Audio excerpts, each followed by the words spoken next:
माझ्या आव्हानाला प्रतिसाद म्हणून मोठ्या प्रमाणावर 1 एकर 2 एकर गरीब शेतकरी जो पुढे आलेला आहे की ज्याला इतके दिवस शेर पूर्ण करायला आम्ही कधी आग्रह धरलेला नव्हता, हट्ट धरलेला नव्हता.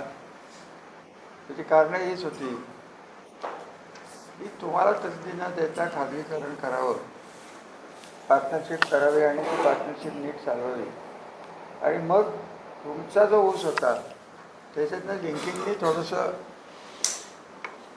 काढून घ्यावे, पैसे आणि शेअर पूर्ण करावेत अशी संकल्पना नेहमी सरकारात असते.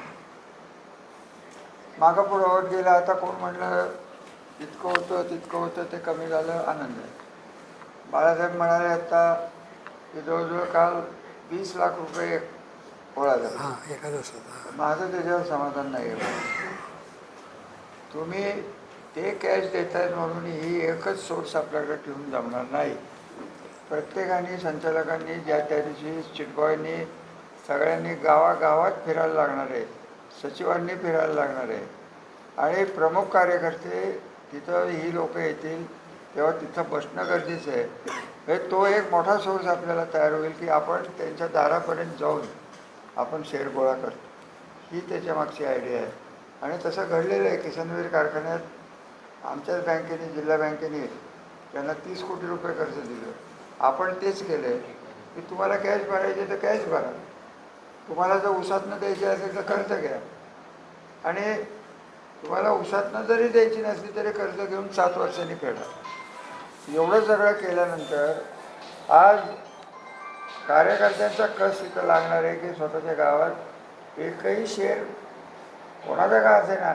अहो मला तर विरोधकांचे काय फोन आले की तुम्ही करताय ते बरोबर आहे, आम्हाला उपळव्याला स्वराज्याला ऊस टाकायचा नाही. मी काय नावं सांगत बसणार नाही कारण त्यांची रवानगी कुठं होईल तुम्हाला माहिती. किती लोक माझ्याकडे येऊन गेली, पण जो काही लोक जी करायला लागलेली आहेत.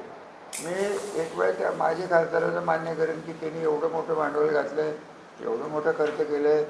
साखरवाडीचं आज एवढं क्रशिंग वाढलं आहे, श्रीरामचं एवढं क्रशिंग वाढलं आहे, त्यांना ऊस मिळतो आहे, माळशिरसमधून मिळतो आहे, आता तर अजिबात मिळणार नाही, ही परिस्थिती आहे. आणि त्यांनी ओळखूनच ही पावलं टाकलेले आहेत. त्यांचे समचे जे आहेत त्यांचंच मी आत्ता बाळासाहेबांना दाखवलं. एक आय एस अधिकारी आहे, त्याच्यासारखा खोटारडा भ्रष्ट अधिकारी मी आयुष्यात बघितले नाही. नावं घ्यायचं नाही, पण मी चांगल्या लोकांच्यात बसलेलो आहे. सभासदांनी माझ्या विनंतीला मान्य दिलेलं आहे, मान्य केलेलं आहे. त्यामुळे मला त्यांचं नाव घ्यायचं नाही, पण ज्या पद्धतीने तो ग्रुपमध्ये टाकतोय त्यात हा एकटा शाणा, शुगर कमिशनर वेडा, मंत्री वेडा, आय एस अधिकारी सचिव वेडा आणि हा एकटा शाणा. दुसरे बॅरिस्टर जे आहेत शाणे ते 10-5 वर्षापूर्वी स्वतः ऊस टाकत नव्हते. आणि तिसरे जे आसू आले त्यांनी इतके दिवस ऊस टाकला होता कुठं अजिंक्य झाडाला पाहुण्यांच्या. आता इलेक्शन आल्यावर टाकायला निघाले. बघा या मंडळींच्या नादाला लागून राज्य पातळीवरनं मी देवेंद्र फडणवीस यांच्या कॉन्स्टंट टचमध्ये आहे. मी त्यांना स्पष्ट सांगितलेलं आहे की देवेंद्रजी तर राजकारणाचा विषय कृपा करून करू नका, कारण हा कारखाना कसा बाहेर निघाला आणि काय बाहेर निघाला आणि याचा फायदा सर्वसामान्य माणसाला कसा होतो आहे हे लक्षात घेऊन तुम्ही करा, कारण कारखान्याचं राजकारण आणू नये या मताचं मी आहे. आणि संस्था आपण हे बघा मी केलंच तसं. हनुमंतराव पवारांच्या घरातले लोक घेऊन आपण 2002मध्ये कारखाना चालू केला. मी माझ्या लोकांच्या शिव्या खाल्ल्या गेली, त्याने आपल्याला त्रास दिला आहे, अमुक झालं आहे. म्हटलं ते होणार नाही. ज्या पद्धतीने 57ला माझ्या आजोबांना सर्व पक्षीय सर्व मोठ्या बागायतदारांनी राजकीय विचार सोडून मदत केली, त्या पद्धतीने जर हे झालं. थोडक्यात तुमच्या हे लक्षात येत नाही की भविष्याचा तर प्रश्न आहेच आणि हे सद्गृहस्थ फक्त पत्र देऊन थांबत नाही आहेत. आता साखरवाडीकडे वळतील. साखरवाडी 15,000 टन गळल यावर्षी, पुढच्या वर्षी कदाचित 20,000वर जाईल. तो कसा बंद पडेल हे हॉटेल निसर्गमध्ये ठरणारच आहे, ठरतंच आहे. आणि त्यांना अजूनही स्वप्न पडत आहेत वाटोळं गेलं त्या कारखान्याचं तरी तो कारखाना माझ्याकडे यायला पाहिजे. त्यांचे चिरंजीव 150 आता कुठेतरी निवडून आलेच असं कळतंय. हा जो सगळा चाललेला खेळ आहे हा हे 2 कारखाने तुमच्या लक्षात येते की नाही बघा. आपल्याकडे 15+5 20,000 डेली येईल आमच्या 20,000. त्यांना काय मिळायचं?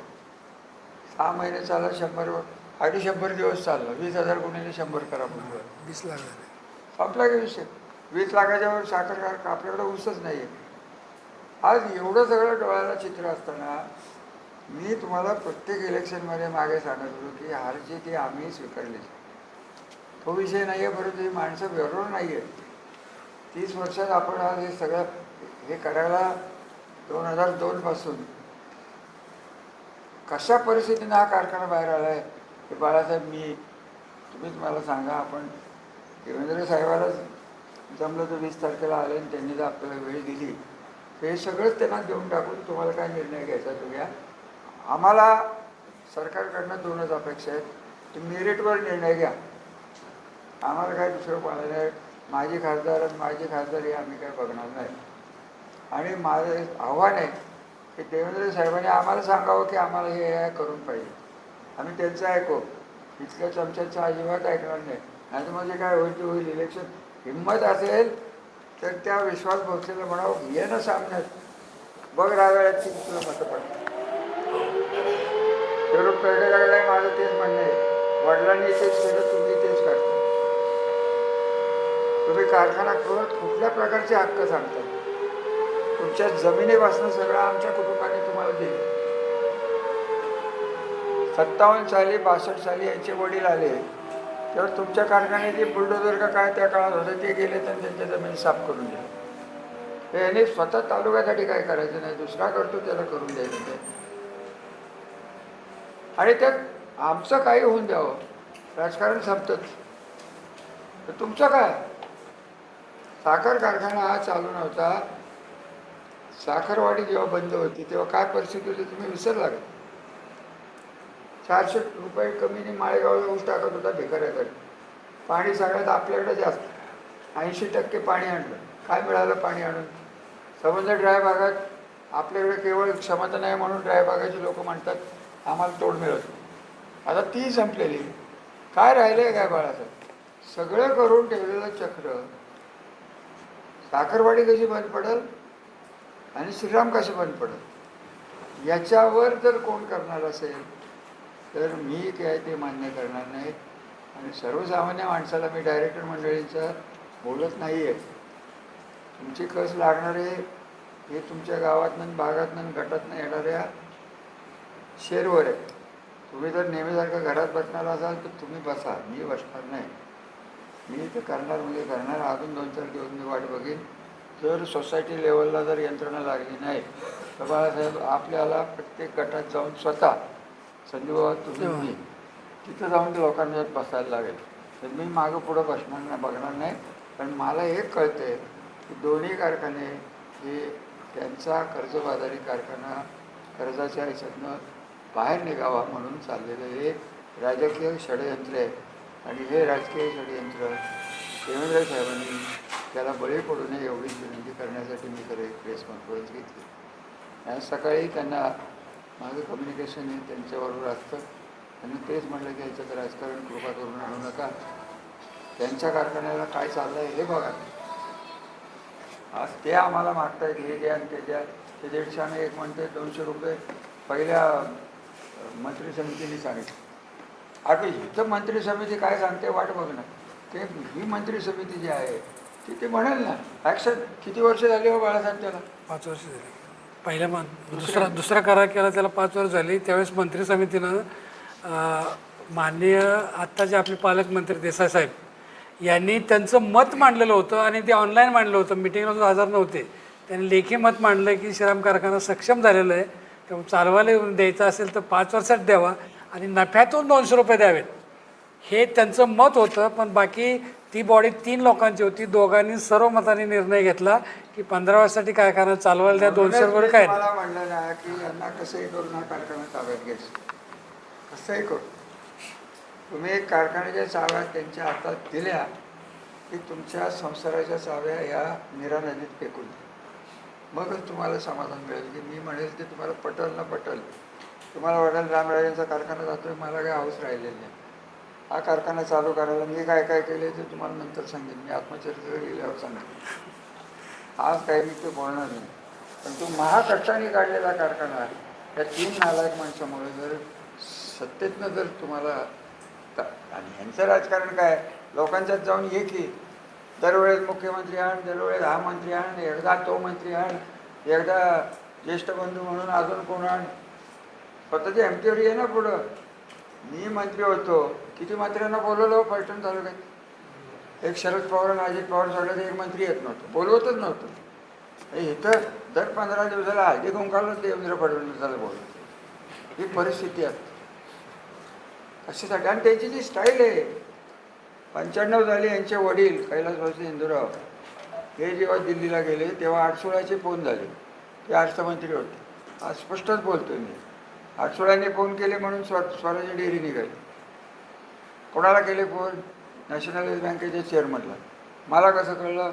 मला नेहमी कळतच राहतं. कसं कळलं सांगितलं तर त्यांचं जे सांगतात त्यांचं वाटोळं होईल. त्यामुळे मी काय बोलणार नाही. नंबर 2, हे महाराज हिंदूराव नंतर गेले काँग्रेसमध्ये. हे महाराज तिकडनं गेले. फोन कोणाचे गेले? कराडमधनं गेले. राज्यमंत्री पंतप्रधान कार्यालय आमचे साडूच होते. तत्कालीन मुख्यमंत्री तेच होते. त्यांनी फोन केले. ते आता म्हणतात की रामराजे कसं हे करून मी चूक केली, आता यांना पाडा. म्हटलं तुम्ही आमच्या उरावर बसवा, पण आता म्हणतात पाडा. आता समजा जिल्हा मार्गेच म्हाताऱ्याच्या मागे लागला, पाडा यांना. मी कसा पाडतो? मी चालू दे फक्त बघा. जिल्ह्याच्या लोकांना जर माझी गरज वाटेल त्यांनी बोलावं. कारण जे राजकारण आणि भविष्य काळकृत्य होणार आहे जिल्ह्याचं तो होणारच आहे. आणि आपल्या तालुक्याचं बागायतदाराचं बघा. माझं तुम्ही कधीतरी विचार करा. खपून हे ड्राय बागाला आणलेलं पाणी आहे. आज ढवळसारख्या भागात 2-2 हजार एकर ऊस आहे. जाऊन बघून या. सोपं वाटलं हे सगळं. 2 हजार एकर ऊस आहेत. हिंगणगावला 4-5 हजार एकर ऊस आहेत. आई घेणं सांगा कोण ड्राय बागातले असते तर.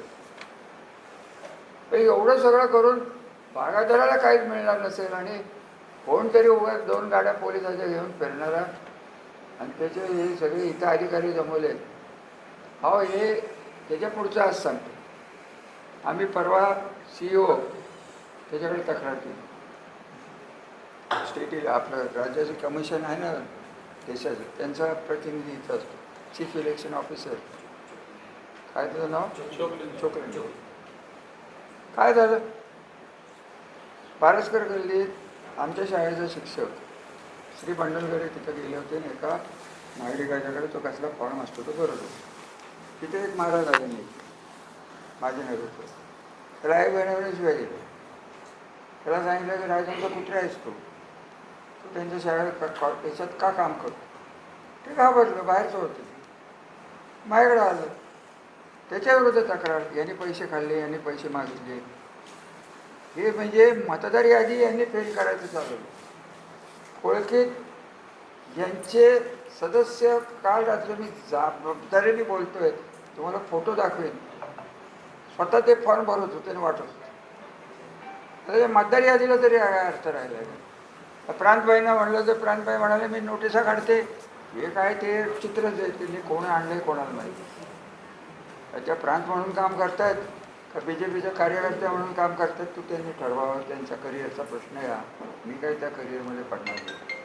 कारण तो कशातच ही मंडळी होत करत नसले आणि आपणही शांतपणे राहिलो आणि तुम्हीही शांतपणे राहिलो, मतदार यादी चुकीची झाली तर काय होईल पुढं? ग्रामपंचायत तरी मिळतील का तुम्हाला? माझं द्या सोडून तू ग्रामपंचायती तरी मिळतील. आणि तुम्ही जागरूकच राहणार असेल. सगळ्यांनी उठायचं रामराजांच्याकडे यायचं. मी काय करू आता?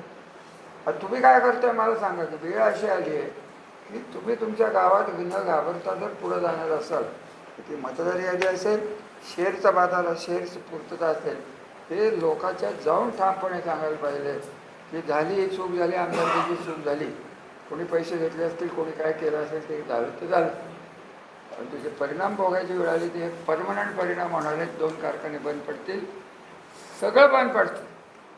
ज्यांना आयुष्यात कधी काही जमलेलं नाही, शिक्षण संस्थेवर येतील, त्यांना दुसरा धंदा नाही, स्वतः काढू शकत नाहीत. इतकी तर यांचं राजकीय वजन होतं. MIDC करायला करतायत ना. MIDCत किती कारखाने आले, नुसतं डिफेन्सचा येणार आहे. आता परवा मला कोण म्हणलं काय, तर काय फास्ट काय बुलेट ट्रेन, कुठनं कुठं 40 मिनटात, कुठनं कुठं 3 तासात. मी काय ते बघत नाही. मी व्हॉट्सॲप मला सांगितलं तरच बघतो, त्यामुळे मला तो विषयच नाही. माझं म्हणणं काय आहे, त्यांना त्यांच्या पद्धतीने विमानतळ करून द्या, सगळं करायचं ते करून द्या. फक्त त्यासाठी लागणारी जमीन ही आमची आहे हे त्यांनी जरा लक्षात ठेवा. त्यांच्या वडिलांनी त्याच्यावर हक्क सांगितलं. इकडे दारूला शिवे, आणि तुम्हाला काय सांगायचं, नवीन नवीन दारू धरायची. तुमच्या किंमत राहिली तर माझ्या किंमत येणार आहे. माझ्याकडे तक्रारी मी ऐकायला तयार नाही. प्रत्येकाने गाव गाठा, गाव पातळीवरचा शेतकरी तुमच्या बरोबर आहे एवढं लक्षात घ्या. त्याच्या परिणाम इथे जायलाच पाहिजे ही जबाबदारी तुम्ही प्रमुख जे आहेत त्यांची. तर ते होणारे नाही तर होणार नाही. जग महाराज उपयोगाला जायला लागलं एवढं लक्षात घ्या. तुमच्याही जाईल आणि गावही घालवाल, कारखाना तर जाईलच जाईल. आणि मी स्पष्ट सांगतो, शासकीय दबाव आणून सत्तेतून जरा कारखाना बंद पाडला गेला किंवा आपल्याला 2 मागण्या सरकार, ठीक आहे तुम्ही म्हणताय ना मुदत नाही आहे म्हणून नवीन करू नका, नाही करत, नाही करत आम्ही नवीन. स्टेट गॅरंटी द्या आणि आम्हाला कर्ज द्या. स्टेट गॅरंटी द्यायची नाही, कर्जही काढायचं नाही, निवडणूकही घ्यायची नाही, प्रशासकीय नियमायचा. सरळ सांगा ना की तुम्ही पडूच नका. आमच्याच हिंमत असेल केवळ आम्ही चालवलेला कारखाना, आम्ही लोकांनी बाहेर काढलेले कारखाने केवळ राजकीय सूडबुद्धीने जर करायचे असतील, कोणाचं काही ठेवणार नाही ती मंडळी. हे त्यांचे स्वभाव आहेत. आणि स्वभावाला आहेच अधिकारी इतका आज चमत्कारिक आहे, इतकं खोटं खोटं बोलतो. बॅरिस्टरबद्दल बोलायची माझी लायकी नाही. तो बॅरिस्टर आहे, मी साधा एलेले नाही. तो काय माणूस आहे, काय हे दोघं धरून आणले. अहो यांनी किती केलं मला तिघांना विचारायचं, शिवरूप राजांना, या भोसल्याला आणि त्या निकमाला. तू एक तरी संस्था काढली कर. 100 एकर ऊस जमीन केली त्या भोसल्याने, पिंपळत राजाचे. आता इथनं येतं का पाणी कसं जास्त दाखवतो, कॅनॉला भोग पाहिजे. हे असले लोक तुम्हाला सांगत असले करा, माझं कुठं काय म्हणणं. मला या सगळ्या भानगडीत न्याय पाहिजे. एक तर मी केलंय ते मला टिकवायचं आहे, आणि टिकवण्यासाठी कार्यकर्त्यांची गरज भासणार आहे. सर्वसामान्य माणसाने कौल आपल्याला दिलेला आहे बाळासाहेब. आता तुम्ही चुका करू नका खोट, आणि कंटाळा करू नका. आणि फोन यायला सुरुवात होते, बघून घेतो, करून घेतो, टमूक होतो. काय घाबरू नको, तुला काय करायचं ते कर म्हणे. पोलीस चौकीतही तेच, तिथेही तेच, मतदार यादीतही तेच. आम्हाला सांगा तरी की इथं BJP शिवाय, रणजित सिंह नाईक निंबाळकरांशिवाय हे पाक वागतं काश्मीरमध्ये कसं चालतं तसंच होणार आहे. आमच्याशिवाय इथं कोण राजकारण करू शकत नाही, कारण आम्हाला सत्तेत ही आमच्यासाठी आहे. सरळ एकदा त्यांनी सांगून टाकावं, कशाला नाटकं करावी. करायचं ते आमच्या त्यांनी करा. उठायचं, पत्र द्यायचं, उठायचं. त्यांच्या कारखान्याचं काढू काय ते मला माहीत नाही वाटतं का त्यांना. आम्ही साखरवाडी कारखान्याला कधी त्रास दिला, प्रल्हाद पाटील का माझे बोंबल क्लिअर कट 20 वर्ष गेले. 96-97ला तो कारखाना गेला बघा त्याची. ह्या मंडळींनी त्याची वाटोळी केली. त्याला मी आणि कोण निष्क्रिय लोक, त्यांच्या हातात हे आहेत अधिकारी. दूध डेअरीत इंटरेस्ट घ्यायला निघाले. कुठल्या पदावर होते? चिंचवड पिंपरी प्राधिकरण, आठवा बाळा. तिथनं बसून राजकारण, इथं खाल्लेले पैसे इथं वापरायचे, हा धंदा आहे. ह्यावेळेस दुसऱ्या 2 इथले महान नेते जे आहेत BJPचे, त्यांचा धंदा आहे सत्तेत जायचं, अर्थमंत्र्याला आणि पंतप्रधान कार्यालयात ओळख काढून नॅशनलाइज बँकेला फोन करून कर्ज काढायची, नवं जुनं व्यवस्थित करून घ्यायचं. त्यांचा धंदा आहे. पण आमचं काय म्हणणंच नाही. तुम्ही तुमचा धंदा करा, आम्हाला आमचा करून द्या. आम्ही काढलेल्या संस्था आहेत. त्यांच्या वडिलांनी काय काढलं होतं? व्यंकटराव यांनी कधी काढलं तर मला आठवत नाही. त्यांची तेवढी क्षमताही नव्हती, ते तसं वागत नाही. हिंदूराव किती विरोध केला तरी हिंदूरावना त्यांची क्षमता माहीत होती, त्यामुळे ते असल्या विरोधात. यांना वाटतंय आपण आंतरराष्ट्रीय पातळीवरचे नेते झाले आणि ती स्वप्न घेऊन, अरे बाबा तुझ्या बुलेट ट्रेनमध्ये बसायला तो पैसा लागणार आहे, तो आमच्या माणसाच्या खिशात नाही आहे बाबा. आमच्या माणसाच्या खिशात त्याचा ऊस निघाला, त्याच्या बायकोचा संसार होतो, त्याच्या मुलाबाळाची शिक्षण होते. कोण तुझ्या बुलेट ट्रेनमध्ये जाणार आहे? एक काढली लोणंद काय फलटण, पुढच्या डब्यात इंजिनला गार्ड, आपलं ड्रायव्हर, आणि मागच्या डब्यात गार्ड. फाटक आलं की ड्रायव्हर खाली उतरतोय, उघडतोय, पुढे गेले की बंद करतोय. ही रेल्वे आहे. नवीन बघा मी कुठं बोलत असतो. नो पॅसेंजर, पॅसेंजरच नाही त्याला. इतकी सगळी विचित्र कामं ही लोक करतात. सरकार त्यांचं, मोदी साहेबांना जे ही माणसं चालत असतील, कोण आपण बोलणार? आपण बारकी माणसं होतो. आपला जीव कुठला? आपल्या तालुक्यापुरतं. कोणाला पंतप्रधान व्हायचं, कोणाला मुख्यमंत्री व्हायचं, यांना व्हायचं आहे. मग व्हायचं आहे तर नीट वागून व्हा ना. तुम्हाला कोण नाही म्हणलं? आम्हाला तरी काय विरोध करायचं कारण आहे?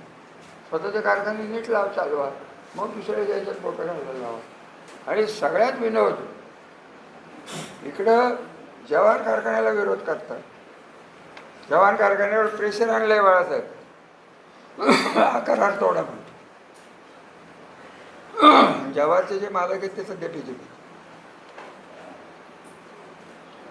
आणि त्यांना हे म्हणतात माझे कारखाने, माझा कारखाना चालू कर. त्यात ओळखून घ्या.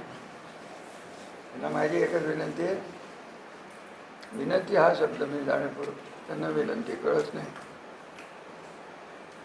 हे चाललंय ते व्यवस्थित चाललंय. कुठल्या 3 माणसांच्यासाठी त्यांना पदं पाहिजे म्हणून बागायदार संपू नका, ही माझी विनंती आहे. आपण आल्याबद्दल धन्यवाद. सर्व सभासद ज्या पद्धतीने पुढे आले त्यांनाही धन्यवाद. आणि कार्यकर्ते आणि संचालक जे आहेत त्यांच्यावर माझं बारकाईने लक्ष राहणार आहे, हे मी तुम्हाला स्पष्ट सांगतो. हे फलटण सोडतच नाही, हे पूर्ण झाले. बाकीच्यांनी कुठलीही कारणं सांगायची नाही, ते काही काम माझ्याकडे काढायचं नाही. पहिले गावात शेर, मग काम. ठीक आहे, 100%. कोण बोललं? ठीक आहे, 100%. 200% कर, मग बडबड कर. विषय तो नाही, सिरियस गोष्ट आहे, गंभीर गोष्ट आहे. तुमच्या भविष्याचे प्रश्न आहेत. जास्त बोलून मी माझ्या घशामुळे काय बोलू शकणार नाही. धन्यवाद चेअरमन साहेब, तुम्हालाही धन्यवाद. काही गर्दी ते जमवलं त्याबद्दल आभार. आपल्याला काही प्रश्न विचारायचे असतील तर विचारा. चांदगावचा सभासद आहे आणि कारखाना चालू जे महाराजसाहेबांनी पुढाकार घेऊन जे केले त्याला आम्ही प्रतिसाद शेअर्स पूर्ण करतोय. शेअर किती सांगा, पूर्ण किती करणार ते? 15,000. अपुरे किती आहेत? माझं मत तुम्ही पूर्ण करू. अपुरे किती होते? 2,000 कमी.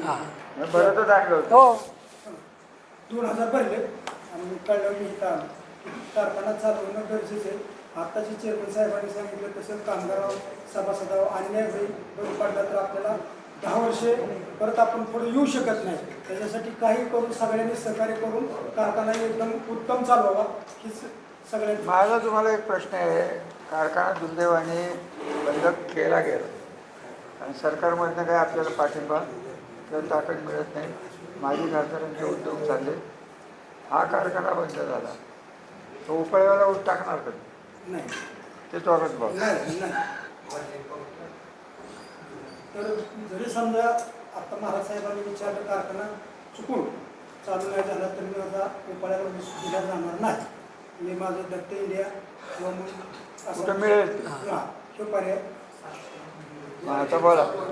चालू होणं तर महाराज साहेब गरजेचं आहे. हो नाही, एवढ्या चालू करायच्या आधी खटाटप चालू. पावती दाखवतो पाहिजे. हां, पावती दाखवा.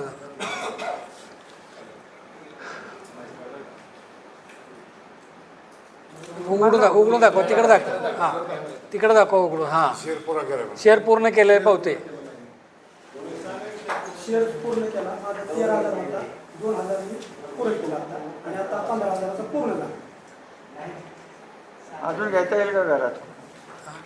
नवीन शेअर्स हां अजून एक घेऊ. घ्या लवकर घ्या. हां बोला बाजीराव. बाजीराव चंद्र विषय राहणार कांबळेश्वर तालुका पंचायत जिल्हा सातारा.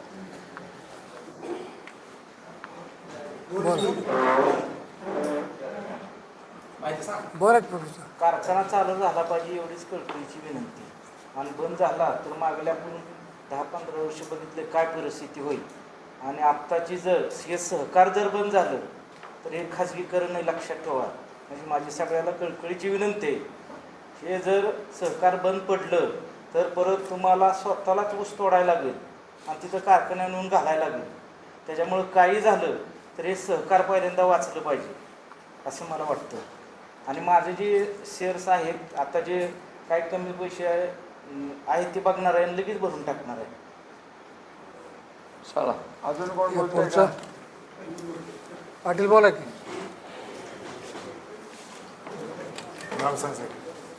मी उमेश आनंदराव रणवरे हिंगोली. माझी शेअरची रक्कम 5,000 होती. 10,000 फिल्म होती. 10,000 भरून मी शेअर्स पूर्ण केला आहे आणि मी या कारखान्याचा कामगार सुद्धा आहे. तर कामगाराची आवड शेतकऱ्याच्या दृष्टीने हा कारखाना चालवणं महत्त्वाचं आहे. काटे फडकरवाडी कारखान्यात सभासद सुद्धा आहे आणि कामगार सुद्धा आहे सेवानिवृत्त सुद्धा आहे. हा कारखाना चालू राहणं तालुक्याच्या स्तरावर घेतचं आहे. कारण फक्त तालुक्यात जर सहकार किंवा लोकशाही असं तर फक्त श्रीराममध्येच आहे. ते कामगाराच्या बाबतीतली असो तोडणी वाहतूकची असो किंवा ऊसाच्या दराची असो ह्या सर्व बाबतीत फक्त आणि न्याय जर मागायला गेलो आपण तर श्रीराममध्ये तुमची कुठलीही तक्रार असते तरी ऐकून घेतली जाते आणि योग्य प्रकारे न्याय दिला जातो हे आपण सगळ्यांनी पाहिजे. त्या दृष्टीनं आपल्याला हा कारखाना चालू होण्याच्या दृष्टीनं सर्वांनी प्रयत्न करावे. महाराजसाहेबांनी जे आता जे शेअर गोळा करून कारखाना चालू करण्यासाठी जे प्रयत्न केले चालवले त्याला आपण सगळ्यांना प्रयत्न तयार केलेलं कुणी तयार केलं ग्रुपमध्ये विश्वास. हां हां जसं सापडे गाव हल्लतवाडी बोला बोला. हां पोस्ट स्टेशन तालुका फलटण. हां कारखाना चालू राहावा हीच आमची एवढीच अपेक्षा आहे जास्त. नाही, माझा तुम्हाला एक प्रश्न आहे बाबा. तुम्ही शेअर पूर्ण करायला आला हां हो आमच्या आव्हानाला. हो बरोबर आहे. शेअर पूर्ण करण्यासाठी जातो. कारखाना का चालू करायला पाहिजे हे बोला. कारखान्याचे आणि- कसं आहे आणि एक मिनिट ऐका, एक सर्व मिनिट. बाबतीत कारखाना एक एक मिनिट आहे. हा कारखाना चालू बंद पडला तर ऊस कोणाला जाणार आहे? उपळव्याला. आणि त्यासाठी ही मंडळी सगळा खटाटप करतात दिल्लीपासून मुंबईपासून. आता तुम्ही आलाय मला बघून आनंद वाटला आणि तुम्ही इतक्या मोकळेपणाने बोलताय. आता मला तुम्हाला एकच विचारायचं आहे की कारखान्यावर तुमचं प्रेम आहे म्हणून तुम्ही आले. हो बरोबर. आता तुम्ही एकट्याने येऊन होणार नाही आहे. 17 कोटी रुपये आपल्याला तयार करायला लागणार. हम्म. 17 कोटी जर आपण तयार करू शकलो तरच हा कारखाना चालू होणार आहे. कामगारांची पेमेंट होणार आहे. बरोबर आहे. हे माझं म्हणणं आहे की आता संचालकावरही अवलंबून राहणार. तुम्ही हनुमानवाडी जे आहेत ना हो. तुम्ही तिथं गावात शा विके दादू असतील नाही तर नसतील. हम्म. तुम्ही जा लोकांना सांगा की आपल्याला घ्यायचे लोक घेऊन या. तुम्हीच घ्यायला काम हातात घ्या हे सगळं. बरोबर आहे. हे सांगायला मी खरं आलो आहे. बाकीचं काय प्रेस कॉन्फरन्स वगैरे होत राहतं. नाही बरोबर आहे. अजून कोण आहे का बघा. या पुढे या बोला नाव सांगा. ज्ञानेश्वर पांडव सिंगाडे सांगलीचा सभासद आहे. माझ्या घरामध्ये 4 शेअर्स आहेत. ते 3 आहेत आणि 1 अपूर्ण आहे. वडील मयत आहेत ते. मी आता थोड्या वेळाने आईच्या नावावरती पैसे 5,000 रुपये कमी 10,000 5,000 भरून मी तो पूर्ण करतो आणि कारखाना चालावा अशी माझी पूर्ण अपेक्षा. मी शंकर बापूराव पवार हनुमंत. जोरात. हां बोला मी कामगार बी आहे आणि सभासद. तर ती जवळजवळ आमच्या आरसीसी गटामध्ये 1759 मतदार सभासद आहेत. त्यापैकी जवळजवळ 1254 जणांना निरोप देऊन काही लोकांनी पैसेही भरलेले रोख पैसे भरलेले सभासदत्व काहींनी पूर्ण केले काही राहिलेले थोडेफार आहे. काय प्रश्न असा आहे माझा कारखाना हां की कारखाना हा चालू राहावा हे तुम्हाला का वाटतं आणि जर नाही झाला तर ऊस त्या पोपळव्याला टाकणार स्पष्ट बोला. कारखाना चालू होणे अत्यंत गरजेचे आहे कारण सभासदांचा पूर्ण विश्वास श्रीराम कारखान्यावर सहकार हे जगलंच पाहिजे. खाजगी कारखान्याला ऊस देऊ नये आणि लोकांनी दिलं तर त्या लोकांची काय काय अजून बिलं नाही जानेवारीपासून एवढंच. आणि श्रीराम कारखाना हा चालू राहिला पाहिजे. बोला अजून संपत शिर्के वेगळी मी माझं 2 भावांचा शेअर भरून आता माझा नवीन शेअर सभासद होतोय. आनंद आहे. तरी पूर्ण कारखाना चालू राहायला पाहिजे एवढं दुसरं नाही काय. बोला. कारखान्याचा सभासद असून हा आत्ता जे महाराज साहेबांनी जो प्रयोग चालू केलेला आहे तो प्रयोग 100% सक्सेस होईल आणि आपण सर्व सभासद त्याला 100% प्रतिसाद देऊन तो पूर्ण करून कारखाना आपण चांगल्या पद्धतीने चालवून पुढची जी पार्टी आहेत किंवा कोण अन्य कारखाने आहेत स्वराज्य असेल परत तुमचा शौर्य असेल ह्या सगळ्यांना सहकार आणि खाजगी याच्यात काय तफावत आहे पेमेंट वगैरे 15 दिवसाला येते ती त्या सगळ्या गोष्टी आपल्या कारखान्याकडून आपण आत्ता ह्याच्या पाठीमागं मी पाहिले की आपल्याला वेळेवर मिळते. त्याच्यामुळं आपण विपरीत बुद्धी म्हणतात विनाशकाले विपरीत बुद्धी न करता सर्वांनी शेअर्सची रक्कम पूर्ण करून या आपल्या कारखान्याला चांगल्या पद्धतीने चालवावं अशा प्रकारची विनंती आहे. आम्ही त्या गोष्टीला सगळे शेअर्स वगैरे पूर्ण करू. तुम्ही म्हटलं तर अजून शेअर्स घ्यायची तुला आमची तयारी आहे. तर अजून कोण. कारखाना चालू करण्यासंदर्भात जो निर्णय घेतला फलटण तालुक्यातील शेतकऱ्यांना अतिशय एक आनंदाची बातमी गेल्यासारखं आहे. त्यामुळं फलटण तालुक्यातील शेतकऱ्यांनी शेअर्स या अपुरेती भरण्यासाठी आजच या ठिकाणी गर्दी चालू आहे आणि जे मैत शेअर्स आहेत आणि नवीन शेअर्स आहेत या पद्धतीतून जे भागभांडवल उभं राहिलं पाहिजे त्याला सर्व सहकार्य करतील तालुक्यातील शेतकरी आणि महाराजांचा आदेश सर्व त्यांच्या संसारासाठीच मान्य करून पुढील कारखान्याची वाटचाल अतिशय गतिमान आणि पश्चिम महाराष्ट्रातील एक आदर्श कारखाना बनल असं मला आशा आहे. आणि ज्या पद्धतीनं शेअर्स आमच्या गाव पातळीवर असतील त्या आकडे काढून आम्ही 100% पुरं करण्याचा प्रयत्न शेअर्स बाबतीत करू एवढंच व्यक्त करतो आणि कारखाना चालू अशी असेल. चला आता मीच बोलतो. आता चेअरमन साहेबांनी सांगितलं त्याप्रमाणे कारखान्याची जी काही परिस्थिती चालली आता तालुक्यामध्ये कारखाना श्रीराम सहकारी साखर कारखाना चालला पाहिजे हे सगळ्या तालुक्यातल्या सभासदांची ऊस वाहतूकदारांची कामगारांची इच्छा आहे. आणि आज आता महाराज साहेबांनी ज्या पद्धतीने तालुक्यातल्या शेतकऱ्यांना आवाहन केले त्याचा मोठा प्रतिसाद आज आपल्याला तालुक्यामधून कारखान्यावरती भरायला येतात. काल आकडा वेगळा आले आज सकाळी बऱ्यापैकी गर्दी. काल 19 19.5 पर्यंत आकडा गेला आहे. हो आणि आज 10 लाखावर जाईल. शेतकरी सभासद शेअर घ्यायचे पूर्ण करायचे राहिले त्यांनी पूर्ण करायचं असं मी आवाहन. मंडळी